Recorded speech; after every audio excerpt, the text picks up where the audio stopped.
que le cancer ne va pas changer qui je suis. Dis Léa, on t'a demandé de devenir accompagnée, ça va pas être des bonnes nouvelles. Plusieurs fois, moi je pleurais et après je me disais bon allez c'est parti, on y retourne. J'attendais cette date depuis toujours et en fait on y est et j'ai super peur. Bienvenue sur Quand revient le printemps, le podcast qui donne la parole à celles et ceux touchés par le cancer pour qu'ils nous partagent à travers leur histoire ce qu'ils ont fait pour aller mieux.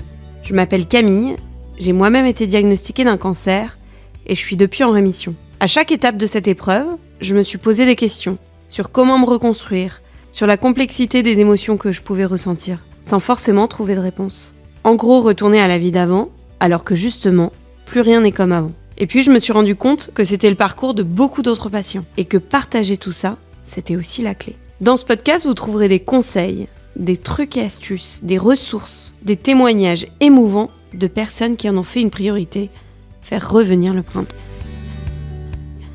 Aujourd'hui, je reçois Léa, que vous pouvez retrouver sur Instagram sous le nom de 4 février, date très importante pour elle et dont elle nous dira plus dans cet épisode. Elle accouche en 2021 d'une petite fille très attendue et quelques jours avant sa reprise du boulot, elle est diagnostiquée d'un lymphome de Hodgkin le 4 février 2022. Léa est une femme d'action. Elle aime les challenges et je suis super reconnaissante qu'elle soit venue confier au micro de Quand revient le printemps ce qu'elle a mis en place pour aller mieux. De l'écriture d'emails à sa fille à tout simplement des gratitudes quotidiennes. On va évoquer aussi des sujets dont on parle peut-être moins, les proches aidants, comment évoquer le cancer à sa fille de 3 mois et évidemment le vide de l'après-cancer. Enfin, Léa va nous parler de sa reconversion professionnelle puisqu'elle décide de quitter son CDI après sa rémission pour aider les personnes qui continuent à affronter les vagues du cancer. Elle lance donc une application disponible au moment de la sortie de ce podcast, une application qui s'appelle bien sûr 4 février. Merci de votre écoute, j'espère que cette conversation vous inspirera autant que moi. Hello Léa. Bonjour. Je suis vraiment ravie de t'accueillir sur ce podcast. Merci beaucoup d'être venue nous voir. J'ai hâte de commencer notre discussion. On va parler énormément de ton parcours, de ce que tu fais aujourd'hui, parce que je sais que tu as pris le sujet à bras-le-corps. Je vais te laisser la parole d'abord pour que tu te présentes. Et ensuite, on continuera cette belle discussion sur ce qui t'est arrivé depuis 2022. Oui, merci Camille, je suis ravie que tu me laisses prendre la parole. Moi, je m'appelle Léa, j'ai 31 ans. Je suis maman d'une petite fille qui va bientôt avoir 3 ans. J'ai travaillé pendant 8 ans en agence de communication culinaire et santé. Et j'ai été diagnostiquée d'un cancer en février 2022. Mais je pense qu'on va en reparler par la suite. Effectivement, je pense que ça va être un gros marqueur. C'est sur des dates dont on se souvient toute notre vie. Est-ce qu'on peut parler un tout petit peu, avant de rentrer dans le vif du sujet et ton quotidien aujourd'hui, reparler un petit peu, moi j'aime bien comprendre qui étaient les personnes avant, quels étaient leurs moteurs, jusqu'à où ils en étaient un peu avant malheureusement la date des mauvaises nouvelles. Oui, alors, je vais remonter un petit peu. Moi, je pense, depuis mes 18 ans, j'ai toujours voulu être entrepreneur. Je voulais ouvrir mon restaurant. Du coup, après mon master en communication, j'ai tenté le concours d'entrée à l'école Ferrandi, qui est une grande école de cuisine, que j'ai eu. Et puis finalement, je me suis dit que c'était pas le moment. Je venais de rencontrer celui qui sera mon futur mari. On avait plein de projets et je sais que ça allait me prendre beaucoup, beaucoup de temps. Du coup, j'ai continué dans la communication, mais à côté, j'ai essayé d'apprendre plein de choses pour voir ce que j'aimais, essayer de trouver un projet entrepreneurial. Donc, j'ai fait des dessous de verre en macramé, j'ai fait des terrariums, j'ai fait un... Ah, génial, tu cherchais un peu ta voie. Voilà, j'ai fait un business plan parce que j'avais une super idée d'un concept en boulangerie-pâtisserie. Et puis finalement, je me suis dit, bon allez, je reste dans la communication avec mon petit CDI. Je voulais être propriétaire, donc j'avais dit à mon mari, bon écoute, une fois qu'on aura l'appartement, je pourrai quitter mon CDI, on n'aura plus besoin d'un dossier, voilà. On a eu l'appartement, entre-temps on a eu envie d'avoir un enfant, donc c'était toujours pas le moment de quitter le CDI. Je me suis dit, bon allez, on fait ça rapido, et puis je quitte mon CDI, sauf que 2 ans après, j'étais toujours pas enceinte.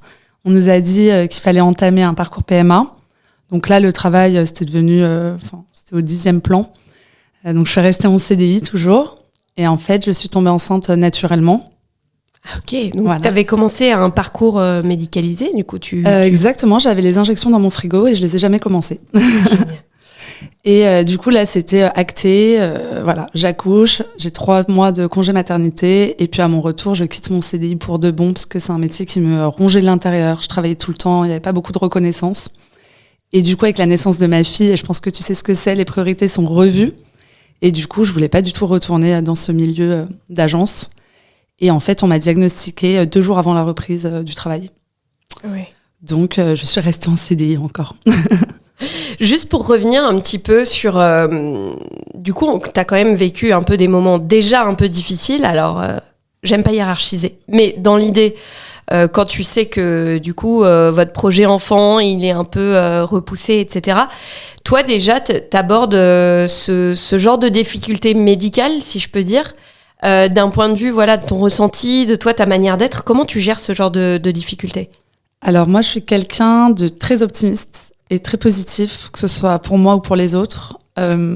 Après, c'est vrai que c'est des moments difficiles parce que autour de toi, tu vois les personnes tomber enceintes, alors tu es super contente pour elles.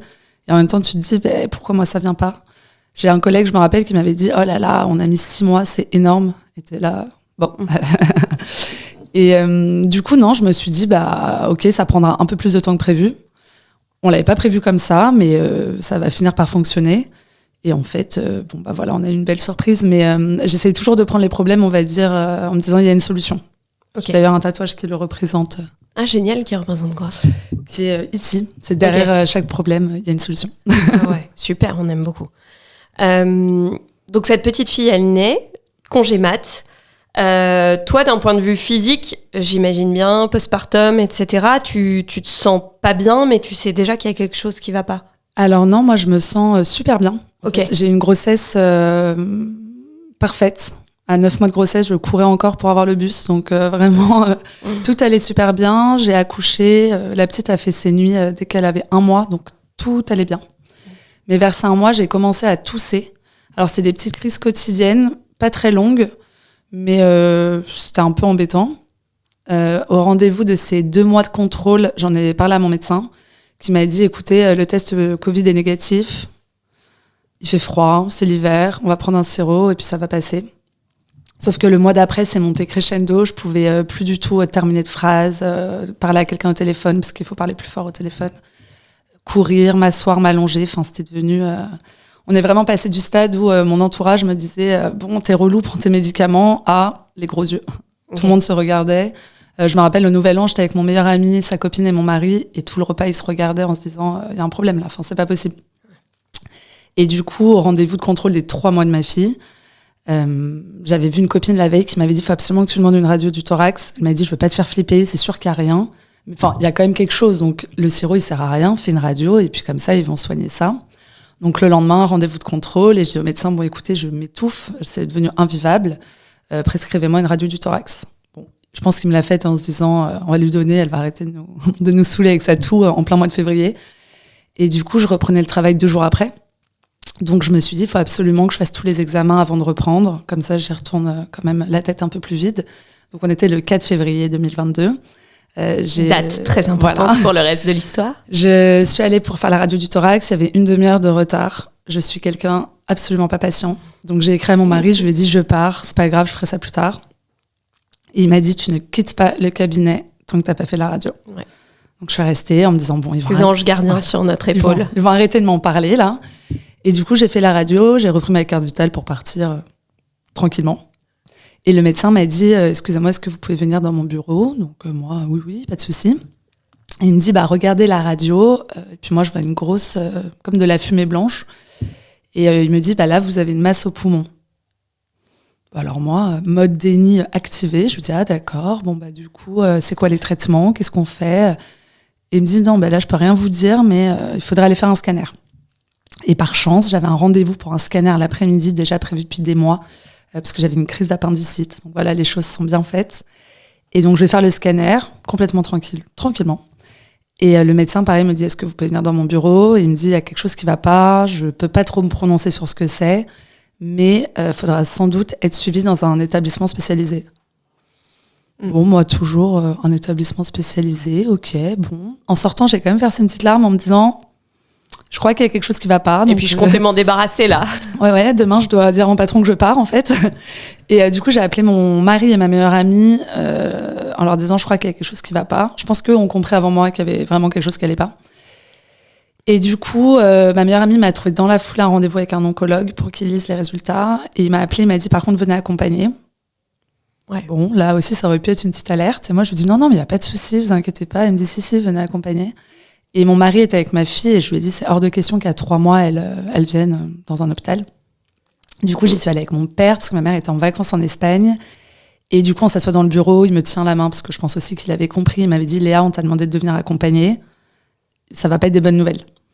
Et du coup là le médecin, j'avoue je me souviens plus trop ce qu'il m'a dit. J'ai entendu chimio, tumeur, radiothérapie, etc. Et la première pensée ça a été est-ce que je serai au 1 an de ma fille? Alors, je sais pas pourquoi j'ai pensé à ça au début. Il n'y a pas eu ce côté mort directement vis-à-vis de moi. Je pense que c'était un peu une vision à long terme ou un objectif en me disant c'est pas possible. Enfin, je serai là dans 9 mois et je serai là à 1 an. Et du coup, après, dans la foulée, je suis entrée avec Gustave Roussy le lendemain. Préservation de la fertilité. Donc, le parcours PMA, finalement, je l'ai eu. Et après, j'ai commencé la chimio 14 jours après la stimulation. Parce que la masse faisait 9 cm et en fait, elle appuyait sur la trachée. C'est pour ça que je toussais. Et elle commençait à toucher les poumons. Donc, voilà, chimiothérapie directement après. Et du coup, à ce moment-là, évidemment, le monde s'écroule. Toi, tu te dis quoi? T'as déjà un plan d'action? Le médecin, il te dit en quoi ça va consister, tes traitements, etc. Ou comment? Est-ce qu'il te parle de pronostic vital? Est-ce que ce genre de choses? Comment? Oui, alors il me dit que c'est un lymphome de Hodgkin, donc que c'est un cancer qui se traite plutôt très bien. Il me dit que c'est un stade 4 parce que ça touche les poumons, donc c'est sûr quand on entend stade 4, on fait pas la maline. Voilà, après il m'a dit il y aura le choix entre 2 traitements, on va réfléchir avec le staff et puis on reviendra vers toi. Mais bon, pendant ce temps-là, je faisais la biopsie, les prises de sang, les examens, etc. Et j'avais très très peur. Moi surtout, il y avait un traitement où il m'avait dit vous perdrez forcément vos cheveux. Alors je voulais l'autre. Les chimios étaient beaucoup plus régulières, mais je priais pour avoir l'autre. Et j'ai eu l'autre d'ailleurs. Et voilà, après, non, tout s'est fait super rapidement. J'ai été prise en charge très vite, donc j'ai pas vraiment eu le temps de me poser des questions, etc. Et je pense que ça m'a...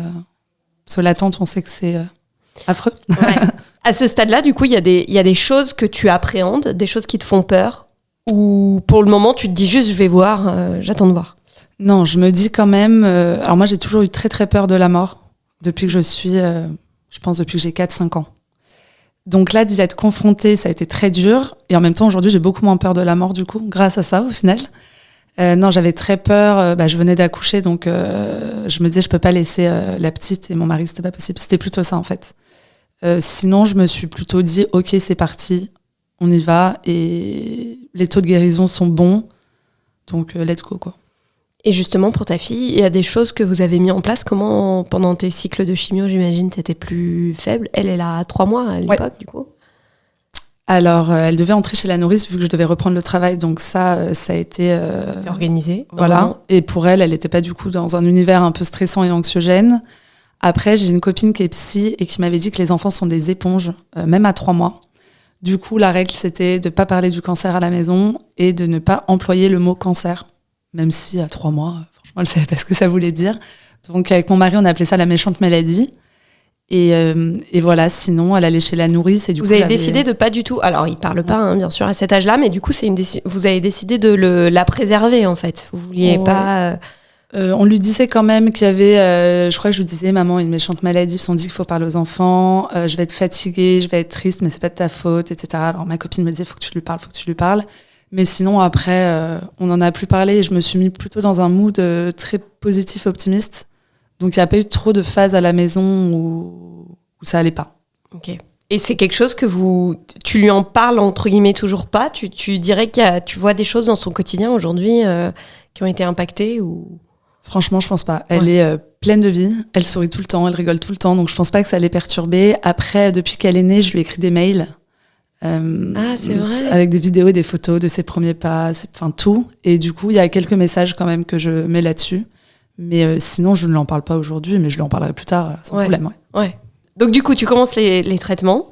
Est-ce qu'il y a des choses que tu mets en place pendant les traitements ou est-ce que tu vis au jour le jour et tu avances en décidant ce que tu vas faire ? Alors, je mets rien en place de particulier. Par contre, je me fais une promesse, c'est que le cancer ne va pas changer qui je suis. Ça veut dire, je veux pas perdre mon optimisme, je veux pas arrêter de sortir, je veux pas arrêter de vivre en fait. Donc, je sais qu'après les chimios, ça va être compliqué. Mais sinon, j'ai continué ma vie comme avant. Je sortais avec mes amis, je partais en week-end. Je n'ai rien changé. Je me suis mis parfois un coup de pied aux fesses pour le faire. T'étais pas trop stressée de l'immunodépression, le fait d'être un peu sensible aux microbes ? Non, pas du tout. Ok. Par contre, c'est vrai qu'après la première chimio, on m'avait dit que ça pouvait être la pire. Et en fait, après la première chimio, j'allais super bien. Et je suis allée au restaurant en sortant de l'hôpital. Ok. Ah ouais. Et je me suis dit, waouh, mais si c'est ça, en fait, ça se trouve, j'ai trop de chance, je réagis super bien. Et ça va aller, quoi. Et je me suis dit, mais attends, en fait, ta fille est chez la nourrice, ton mari est au travail, t'es en train de tourner en rond, il faut que tu trouves quelque chose pour t'occuper, parce que pendant 7 mois, ça va pas être Netflix, c'est sympa, mais voilà. Et du coup, ma mère s'était mise avant la naissance de ma fille à la couture pour bébé. Et je trouvais ça cool. Donc, je l'ai appelée un matin, je lui ai dit, est-ce que tu peux m'emmener choisir une machine à coudre ? J'ai fait 2 heures de cours près de chez moi, chez une dame, et après, j'ai fait de la couture tous les jours pour apprendre. Génial. Pour m'occuper, surtout. Et du coup, j'ai cousu le premier tapis d'éveil de ma fille. Donc, j'étais contente. Et après, je me suis dit, bon, bah, allez, j'ouvre une page Instagram. Et puis, j'ai vendu des bloomers, des robes, des bavoirs, etc. Ah, tu lances le business carrément. Ouais. Ok. Ah oui, tu fais pas les choses à moitié. Et du coup, ça m'a occupée pendant tous les traitements. Et même après, même encore un petit peu aujourd'hui. Et du coup, ça s'appelle comment ? Petit Crapaud Couture. Ok. Petit Crapaud, c'est le surnom de ma fille. Ok. Et du coup, ça m'a occupée vraiment pendant toute la durée des traitements. Donc voilà, après les chimios étaient quand même de plus en plus compliqués. J'ai pas dérogé à la règle. Donc j'avais 3-4 jours où j'étais vraiment out, où je faisais rien. Y a mon mari par contre qui me forçait à me lever pour manger. Donc voilà, ça c'était la tradition, il me faisait mon repas préféré, je me levais et je me recouchais. Et sinon, les jours d'après, vraiment, je n'ai rien changé à mon quotidien. J'aime pas dire que... on dit beaucoup, le mental, c'est 50% du traitement. Oh, moi, j'ai même entendu 90 parfois. J'aime pas entendre ça parce qu'il y a des gens qui ne s'en sortent pas et qui pourtant avaient un très bon mental. Mais je pense que ma personnalité, en tout cas, m'a poussée à ne pas laisser le contrôle à la maladie. Et je pense que ça m'a quand même aidée à titre personnel, quoi.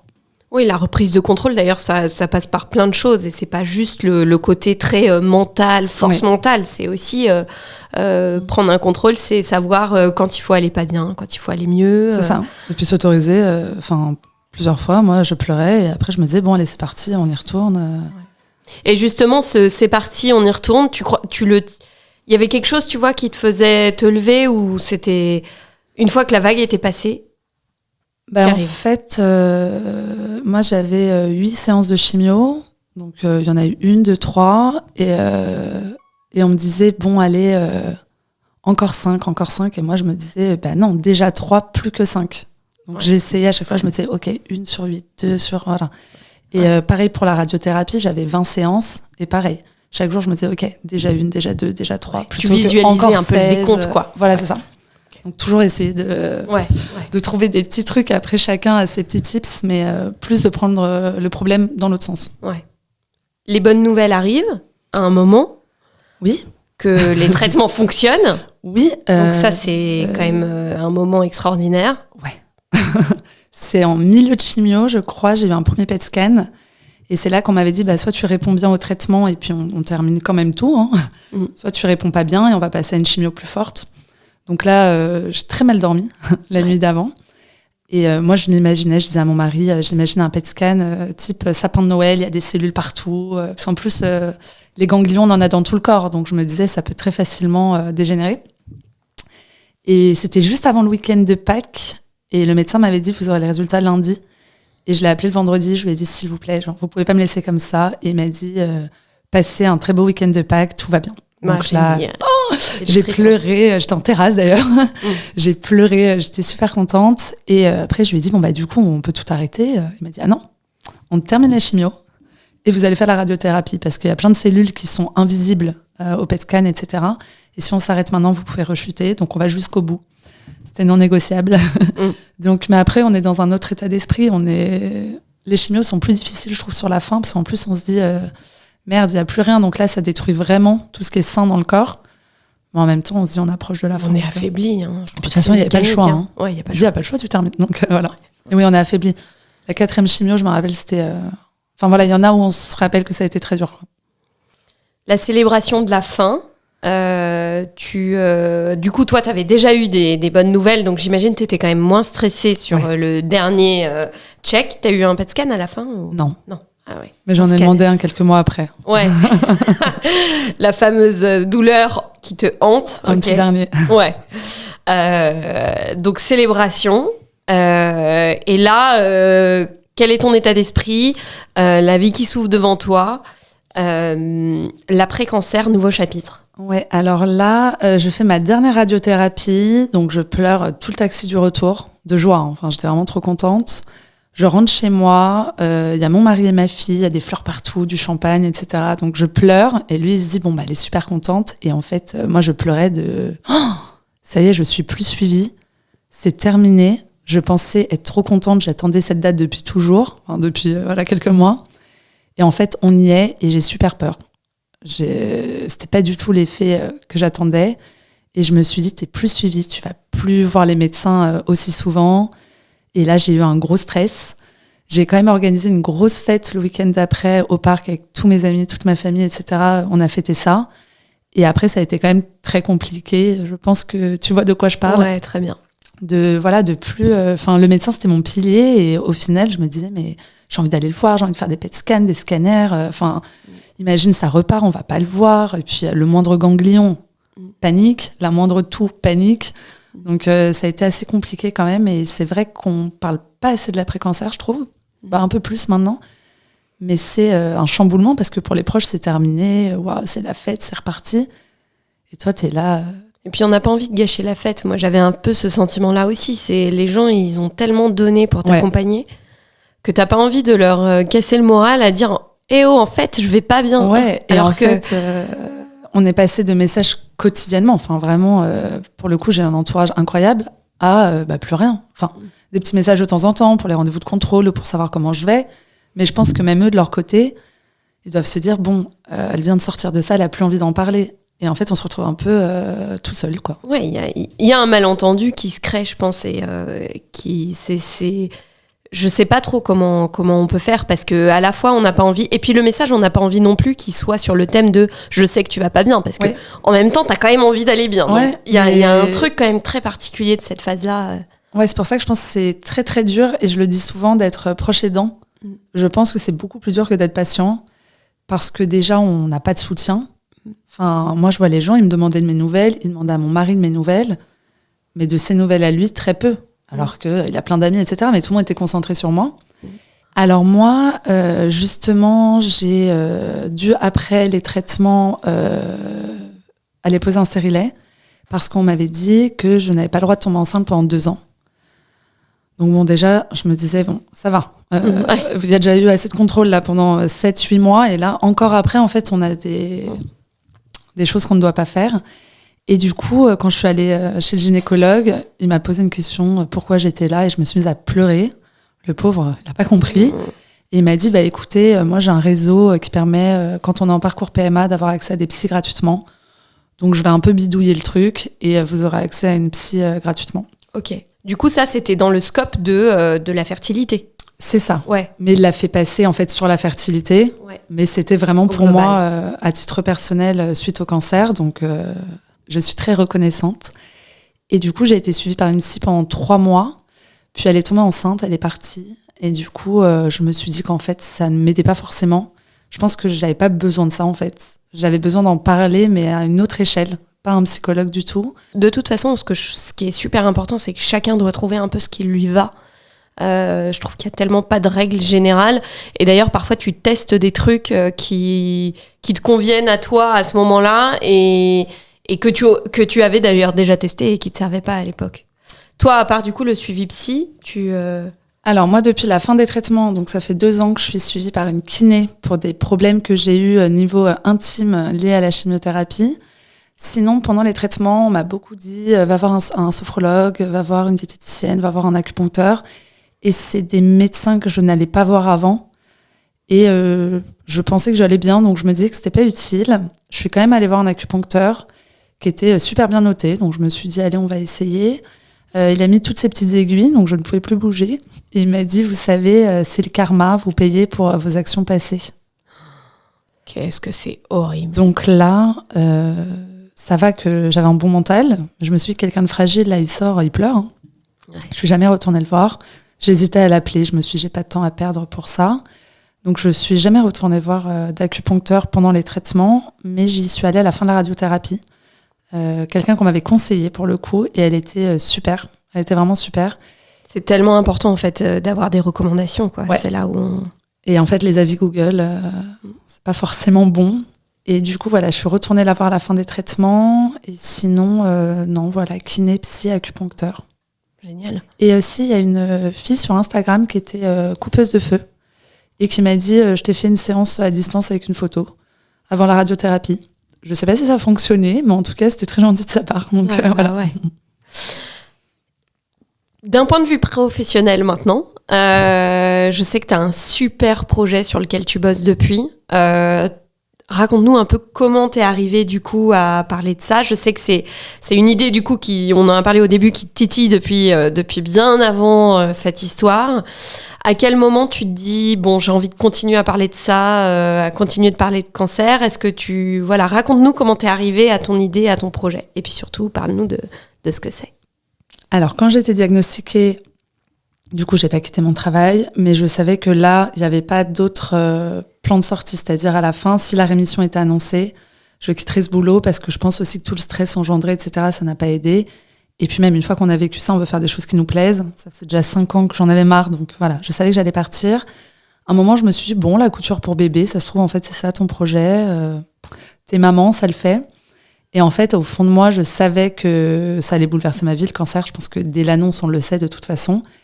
Et quelque chose allait en ressortir. Alors, je savais pas quoi, un podcast, un livre, un blog, une page Instagram, aucune idée. Mais je savais qu'il y aurait quelque chose en lien avec ça. Et du coup, au fur et à mesure des traitements, je me suis rendu compte qu'il y avait des choses qu'on nous disait trop tard, que les médecins, eux, ils sont très sur les traitements, mais ils sont pas sur le à côté, tous les petits tips qu'on peut nous donner. Donc, je suis entrée en contact avec 2 personnes qui avaient eu un lymphome de Hodgkin, pareil que moi, avant 30 ans. Donc, ils m'ont donné des petits conseils, etc., qui ont été très bénéfiques. Et ensuite, à la fin de la chimiothérapie, moi, j'avais mis un message sur un groupe Facebook lymphome de Hodgkin. Et il y a 2 filles qui sont venues me parler pour me dire, on vient d'être diagnostiquées, est-ce que tu aurais des conseils? J'ai peur de perdre mes cheveux, comment ça va dans ton couple, etc. Et en fait, je me suis lancée un peu une mission de les accompagner. Ça m'aidait moi aussi à avancer. Et du coup, je leur demandais toutes leurs dates de rendez-vous, de chimio, etc. Et je leur envoyais toujours un message, avant ou après, pour leur dire bon courage ou comment ça s'est passé. Et à la fin, elles m'ont dit « Merci beaucoup, on a beau être bien accompagnés, nos proches ne comprennent pas ce qu'on vit. » Et en fait, ton soutien, il a été aussi important qu'un soutien de personnes plus proches. Alors même vous vous connaissiez pas, en fait. On se connaissait pas du tout. Par l'expérience et par ouais, en fait, c'est comme tout dans la vie, c'est des expériences dures, mais quand on est 2 à l'avoir vécu, je sais pas, il y a quelque chose qui se crée, il y a un lien, on a l'impression que c'est une grande famille. Et du coup, je me suis dit, ok, il faut créer en fait des connexions à plus grande échelle entre patients. Mais ça, je me suis dit, bon, il y a quand même Facebook, etc. Donc, je voulais que ce soit une sous-partie d'un plus gros projet. Je me suis rendu compte qu'il y avait de base une charge mentale, mais que là, c'était une surcharge mentale. Et aussi que les proches avaient du mal à suivre. Enfin, moi, je sais que tous les rendez-vous, etc., à un moment, ils n'y arrivaient plus. Et du coup, je me suis dit, ce serait bien d'avoir un peu comme on a pour la maternité, un calendrier ou quelque chose qu'on pourrait partager avec ses proches. Et c'est devenu un carnet de santé digital où tu partages tes rendez-vous, tes traitements, tes proches ont des rappels. Du coup, ils suivent ton parcours et en plus, ils peuvent aussi t'envoyer des messages de soutien en se disant « Ah oui, c'est vrai, aujourd'hui, elle a une chimio ». Donc voilà, c'était plein d'idées comme ça. Et j'ai décidé de les regrouper dans une seule application qui s'appelle du coup 4 février. Voilà, c'est ma date d'annonce et c'est aussi la journée mondiale contre le cancer. Donc je pense qu'il n'y a pas de coïncidence. Et du coup, voilà, ça permet d'avoir accès à une communauté qui a vécu la même chose. Ça permet de pouvoir parler à des professionnels. Ça permet de partager avec ses proches. Et dans un temps 2, il y aura un système de parrainage. Donc une personne en rémission parraine un nouveau patient. Parce que comme je sais que l'après-cancer est dur, je trouve, à titre personnel, et ça m'a été confirmé, que d'aider les autres, ça aide aussi à guérir. Et du coup, je trouve que ce parrainage, c'est super important. Et l'application sort en septembre. Génial. Donc là, bientôt. Voilà. Ah, super. Mais Mais d'ailleurs, le carnet de suivi, j'y pense. Moi, je suis dans l'après-cancer. J'ai un suivi de tout un tas de choses, gynécologique, pneumologue, infectiologue, etc. Et c'est vrai que c'est plein de choses qu'on n'arrive pas à expliquer, entre guillemets, ou en tout cas, quand on sort le calendrier de à telle date, à telle date, à telle date, pareil, c'est moins important qu'une chimio. Et pour autant, ça reste des rendez-vous. Même pour les proches, de voir qu'en fait, pendant l'après-cancer, il y a encore des rendez-vous. Et au début, je voulais faire une application vraiment que pour les patients. Et en me rendant compte de tout ce que j'ai dit avant, je me suis dit qu'il faut qu'il y ait un espace pour les aidants. Donc en fait, il y a 2 entrées sur l'application, les 2 sont complètement séparées parce que c'est pas les mêmes problématiques. Et avant de lancer l'application, donc j'ai quitté mon CDI enfin. 1 an post-rémission quand même, je suis restée 1 an de plus, j'avais tellement peur d'une rechute. Et j'ai fait plein d'entretiens individuels avec des patients, des aidants et des infirmières en oncologie. Et tout le monde m'a dit, c'est une super idée, il faut que tu te lances, etc. Donc, let's go. Voilà, ça fait 9 mois que je travaille dessus et ça sort bien. Comment t'as trouvé le courage de passer le pas Franchement, je sais pas. En fait, je me suis dit, ça fait des années que tu veux te lancer dans des projets, tu ne le fais pas. Si un cancer, ça te réveille pas, dans 40 ans, je suis encore en agence de communication. Et du coup, je m'étais dit, en fait, j'avais le rendez-vous, je sais pas si tu l'as eu aussi, 1 an post-rémission, où on te fait une batterie d'examens. Et je m'étais dit, si les résultats sont bons, le lendemain, je demande une rupture conventionnelle. Les résultats étaient bons, donc je suis allée au travail plus tôt que d'habitude. Je suis rentrée dans le bureau de mon patron sans trop réfléchir et c'était parti, quoi. Hyper intéressant. En fait, tu fonctionnes vachement. Tu te mets des étapes et des challenges temporels. Ouais, et j'aime bien être un peu dernière minute, ne pas trop réfléchir. Et après, mon patron, il a été hyper compréhensif. Il m'a dit, déjà, avec la grossesse, on pensait que tu allais partir. Avec la maladie en plus. Donc voilà, j'ai eu la rupture cause qui me permet là de toucher des aides pour lancer le projet. Et voilà, du coup, Et c'est pas trop compliqué de gérer justement l'entrepreneuriat avec, d'un point de vue santé, toi, tu te sens bien, ça va, la fatigue, les effets secondaires, ça va? Non, je me sens super bien. Et comme je te disais, de travailler sur ce projet, en fait, ça m'aide à traverser l'après-cancer complètement. Parce que je vois, après les traitements, je voyais que j'étais un peu bancale. Et en fait, de me dire, j'aide les autres avec ce projet, ça me guérit moi-même. Donc, j'ai pas l'impression de travailler. Enfin, c'est top, quoi. Je suis trop contente. Génial. D'un point de vue pratico-pratique, si on veut télécharger l'appli, la 4 février, c'est une application? Alors là, pour le moment, pour suivre les informations, je communique que sur le compte Instagram lea.4février, donc il y aura toutes les infos. Pour le moment, c'est une web application, c'est-à-dire qu'elle sera accessible sur ordinateur et sur portable. Et on peut mettre en fait le site sur son écran d'accueil, donc ça devient comme une application. Et ça permet de pouvoir l'avoir sur l'ordinateur, etc. Parce que je sais aussi que selon les tranches d'âge... Et puis après, si ça fonctionne bien, je le passerai vraiment en application mobile, sur les stores, etc. Mais pour le moment, ce sera sous forme d'un site monté comme une application. Ok, trop bien. Voilà. Du coup, pour finir, je vais te poser des petites questions. Tu réponds de la manière que tu veux. Il n'y a vraiment pas de mauvaise réponse. C'est pour apprendre à un peu plus te connaître. Est-ce qu'il y a quelque chose, une idée reçue que tu aimerais déconstruire à propos du cancer ? Alors, quand on entend le mot cancer, on pense tout de suite à la mort, on pense que ça va gâcher notre vie, que tous nos projets vont s'arrêter. Et en fait, je pense que dans la vie, on est tous les jours confrontés à des petits imprévus. Alors là, c'est un très gros imprévu. Mais je pense qu'on peut tous essayer de trouver une petite pointe de lumière ou essayer, comme je le disais, de voir les choses autrement pour avancer plus facilement. Et voilà, moi, par exemple, ça m'a permis d'avoir beaucoup plus confiance en moi, d'oser faire des choses que je n'osais pas faire, de vivre plus au jour le jour, d'être reconnaissante de plein de petites choses que je regardais même plus autour de moi. Donc, je pense qu'on peut sortir plus fort de cette épreuve. Du coup, tu réponds un peu à ma deuxième question, mais ma deuxième question, c'est est-ce qu'il y a des grands changements que tu dirais dans l'avant-après ? Alors toi, il y a tout ton quotidien et ta vie professionnelle qui a changé, mais du coup, c'est plus sur le thème de toi, comment tu appréhendes les choses. Est-ce que tu dirais que voilà, il y a des choses dans ton quotidien ou même dans ta personnalité que tu trouves qui ont beaucoup changé ? Oui, ma personnalité, comme je disais, la confiance en moi, ça c'est sûr. L'envie d'aller au bout des projets, comme je disais, j'ai eu plein d'idées de projets, j'allais jamais au bout parce que je me disais j'ai le temps, etc. Et là, je suis à fond et je veux aller au bout. Ensuite, je travaille beaucoup à la maison le soir, etc. Là, la règle, c'est que je n'ouvre pas l'ordinateur le week-end, le soir et les vacances. Donc, je vais peut-être un peu plus lentement que d'autres, mais au final, le temps familial, ça m'a montré vraiment l'importance des moments en famille.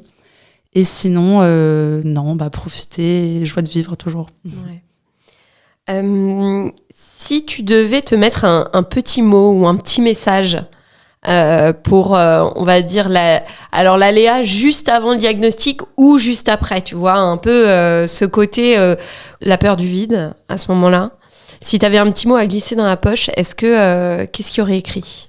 Alors moi, pendant les traitements, mon mantra, c'était « Derrière les nuages, il y a le soleil ». Je veux que ça reste comme ça toute ma vie. Et d'ailleurs, le 4 février 2023, donc 1 an jour pour jour après l'annonce, je me suis tatouée un petit nuage et un petit soleil sur le bras. Génial. Voilà. Ah ouais. Donc grand message quand même. Derrière l'obscurité, il y a de la lumière. Donc. Mais c'est pas que pour la maladie, là. C'est maintenant, de manière générale, je veux penser comme ça. Ouais. Est-ce qu'il y a des attentions qui t'ont marqué, pareil, pendant le parcours ou après ou encore maintenant, de la part de tes proches, de tes parents, de tes amis, ou même de gens... moi, j'ai aussi des gens dont j'étais pas forcément si proche, avec qui, je sais pas, j'ai noué, sans forcément qu'ils soient rentrés dans mon quotidien, mais j'ai noué des relations. Voilà, une attention qui t'a particulièrement touchée. Il y en a beaucoup. Il y a ma meilleure amie qui est venue en surprise avec des fleurs pendant la première chimio. Mon mari, alors là, c'était quotidien, donc je peux pas tout lister. Ma mère, là, pour fêter l'après-cancer, qui m'a offert des vacances avec elle en août, et ma fille. Mais en fait, non, j'en ai eu tellement. J'ai eu des collègues de travail qui m'ont envoyé des box, des fleurs. J'ai reçu plein de fleurs, plein de ballons, plein de messages, des cartes postales. Oh, ouais, je peux pas tous les citer là, mais il y a eu vraiment beaucoup, beaucoup, beaucoup de choses. Ouais. Trop bien. Est-ce qu'il y a des rituels ou des petites choses que tu as mis en place, que tu faisais pas avant, qui t'aident à avancer? Alors du coup, je sais que toi, tu séquences beaucoup. Mais est-ce que peut-être ça s'est amplifié d'ailleurs, ou voilà, qui te porte et qui t'aide à justement continuer à voir la lumière derrière le nuage? Non, alors là, j'avoue qu'à part le lancement du projet, j'arrive pas à voir beaucoup plus loin, mais si, j'ai quand même toujours des idées de projets, de voyages, etc. Depuis une semaine, j'ai mis en place, avant de me coucher, je dis 3 gratitudes de la journée avec mon mari. Je le saoule avec ça. Ah, vous le faites à 2? Et je lui dis, et toi Je sais pas si ça va tenir, mais ça fait du bien avant de dormir en tout cas. Ouais. Bon, et pour finir, je sais que tu as déjà dit une, mais est-ce qu'il y a une devise qui te suit encore aujourd'hui? Alors, ce serait pas une devise, mais ce serait plutôt de dire aux gens que quand ils n'osent pas faire quelque chose, dire quelque chose ou penser quelque chose en se disant qu'ils le feront plus tard, on ne sait pas de quoi est fait demain. Donc, faites-le maintenant. Si ça fonctionne pas, ça fonctionne pas. Mais il n'y aura pas de regret, en fait. J'ai l'impression qu'on a besoin, l'humain en général, d'attendre de vivre une épreuve pour se dire « mince, j'aurais dû faire ça, ok, je vais faire ça ». Mais en fait, pourquoi attendre? Et faut le faire maintenant, quoi. Génial, merci beaucoup. Très beau mot de la fin. Encore merci d'être venu au micro de Quand revient le printemps. Je te souhaite tellement de succès pour ce beau projet. J'ai hâte moi aussi de le découvrir. Merci. Et puis à bientôt. Oui, à bientôt, merci beaucoup. Ciao. Merci d'avoir écouté cet épisode de Quand revient le printemps. Si vous avez aimé, la meilleure façon de nous soutenir, c'est de laisser 5 étoiles sur votre plateforme d'écoute préférée et de partager le podcast autour de vous. Vous pouvez retrouver tous les épisodes sur Spotify, Apple Podcasts, Google Podcasts, Deezer et YouTube pour la version vidéo. On se retrouve très bientôt pour un nouvel épisode et d'ici là, prenez soin de vous.